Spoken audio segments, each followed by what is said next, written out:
Air merupakan sumber kehidupan. Air adalah salah satu unsur penting yang ada di muka bumi ini yang dibutuhkan oleh semua makhluk hidup. Air di muka bumi ini tidak berkurang maupun tidak bertambah, tetapi kebutuhan akan air bersih akan semakin terus bertambah. Pola hidup masyarakat saat ini sangatlah bergantung terhadap kebersihan air yang kita miliki. Seperti perilaku yang tidak ramah lingkungan, limbah-limbah pabrik, itu akan mengakibatkan terpengaruhnya air bersih di lingkungan kita. Air bersih dan sanitasi yang layak adalah kebutuhan penting bagi manusia karena tidak bisa dipungkiri air bersih dan sanitasi yang layak menjadi penunjang dalam aktivitas sehari-hari. Namun, tidak semua manusia dapat mendapatkan air bersih karena faktanya masih banyak di Indonesia masyarakat yang kekurangan air bersih. Maka itu, mari kita menghemat air dengan contoh seperti saat mandi, itu jangan berlama-lama karena dapat melakukan pemborosan air. Lalu, saat melihat pipa bocor, jangan dibiarkan karena itu akan menyebabkan pemborosan air. Nah, seperti yang diketahui, akhir-akhir ini banyak masyarakat sekitar yang tidak memanfaatkan air dengan baik. Bahkan mereka menggunakan air itu dengan boros, bahkan membiarkan air mengalir begitu saja.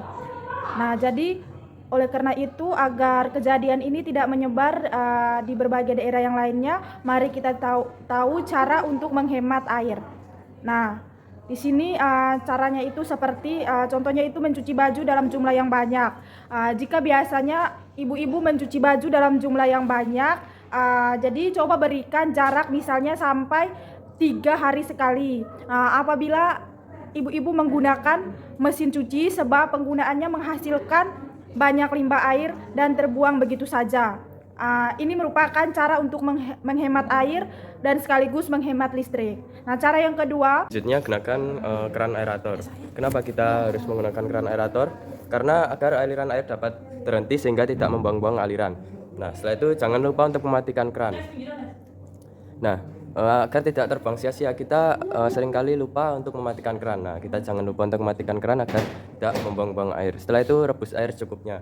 Nah, seringkali dari kita merebus air kelebihan sehingga membuang sisa dari airnya. Nah, itu kita usahakan untuk merebus air secukupnya agar tidak membuang-buang air. Yang ke-8 kita bisa menggunakan filter air, dan yang ke-9 kita bisa menggunakan sabun secukupnya. Nah, ketika kita menggunakan sabun yang berlebihan, kan otomatis kita dapat membuang air-air yang lebih banyak. Nah, sebaiknya kita menggunakan sabun yang secukupnya saja.